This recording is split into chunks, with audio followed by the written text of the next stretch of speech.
have more details on the upcoming major AEW announcements, and is MJF set to sign for WWE? But first, Bryan Danielson would speak with The Ringer this week ahead of his AEW World Championship match with MJF tonight at the Revolution pay-per-view. At one point, the topic would turn to Bryan's time in WWE, with him revealing his favourite match, which ultimately led to what he called the most demoralising moment of his career. Following a much-praised build, Kofi Kingston would defeat the then Daniel Bryan at WrestleMania 35, this before the new champion was squashed by Brock Lesnar in just 6 seconds 6 months later, a move that didn't go down well with the American Dragon, who would reveal, "To me, the whole Kofi Mania thing was magic, and you look at the live events, like the number of shows that he did for WWE, the amount of TV time that Kingston filled in every time, going out there and always having a positive attitude and all that kind of stuff. What a great human being, you know what I mean? Like I said, it was my favourite match. I think the whole thing was my favourite part of my WWE career. And conversely, the most demoralised I ever was seeing him lose it to Brock Lesnar the way that he did."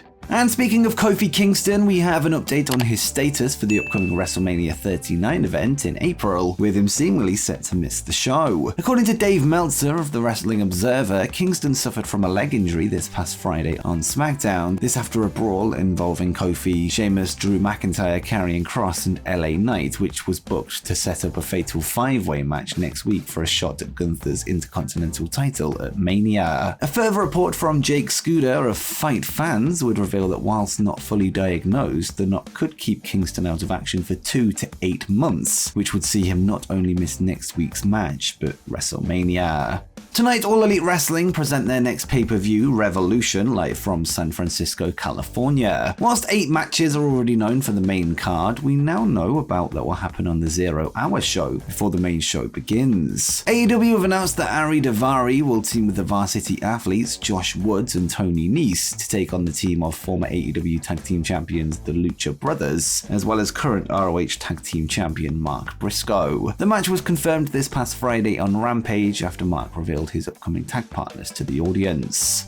Last night, Nickelodeon would host the latest Kids' Choice Awards, where an upcoming movie appearance for a top WWE star was revealed. During the presentation, it was revealed that John Cena is set to appear in the upcoming animated release of Teenage Mutant Ninja Turtles Mutant Mayhem, with him taking on the role of Rhinoceros Rocksteady. The 16-time world champion joins a star-studded cast that includes the likes of Jackie Chan, Paul Rudd, and Post Malone. And speaking of wrestlers appearing in outside projects, AEW World Champion MJF will appear on an upcoming episode of Impractical Jokers on the True TV and TBS networks, this on Thursday, March 9th at 10 p.m. Eastern. The appearance follows stars of the show James Murray and Brian Quinn's appearances on AEW Rampage last month, which led to an attack at the hands of the Jericho Appreciation Society. MJF's spot on the show was actually taped last summer, this during his hiatus from AEW television following his Tony Khan pipe bomb promo, with the segment finally set to air.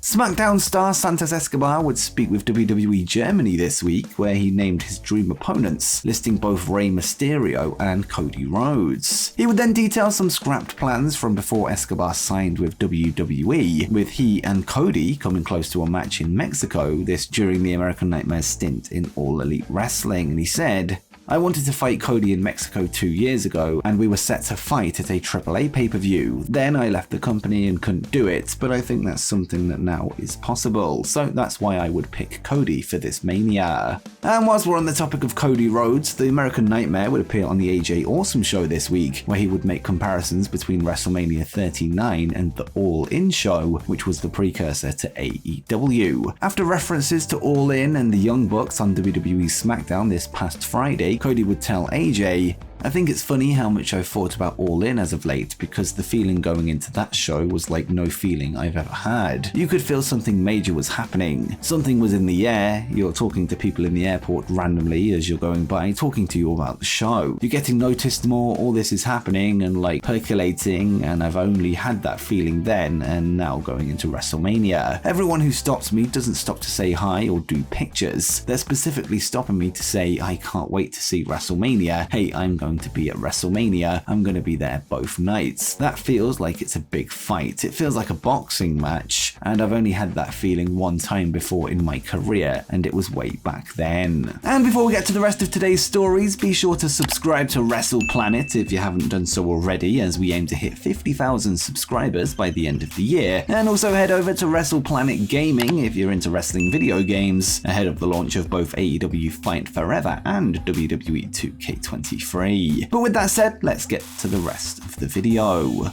Andrew Zarian would speak on the Mat Men podcast last night, where he revealed some insight into one of the upcoming announcements that AEW President Tony Khan teased on Twitter this past Friday night. Whilst we recently received the news that All Elite Wrestling are set to air a documentary series covering the behind the scenes of the company named AEW All Access, Zarian feels that the next announcement will be more interesting than the last. During the show, Andrew would reveal that Warner Bros. Discovery can't get enough of AEW and said, "I know that Warner Media really wants more content from AEW, and they are going to be producing more content. AEW All Access is not the only thing." When Tony announced that this was the big announcement and all these people tuned in, I kind of prepared everyone like, this is not the one announcement you want to hear, but there is another one coming. There is another announcement coming very soon, and it's not the video game, and I think people are going to be way more interested in that announcement versus the documentary series. Khan did tease multiple announcements earlier this week, and whilst one of them appears to be linked to more content for Warner, or perhaps even a streaming deal with a Warner-owned streaming service such as HBO Max, it appears that this would just be one of multiple announcements on the horizon. It also seems that whilst the announcement of All Access fell somewhat flat, something bigger is on the horizon, with AEW currently in the good graces of their broadcast partner.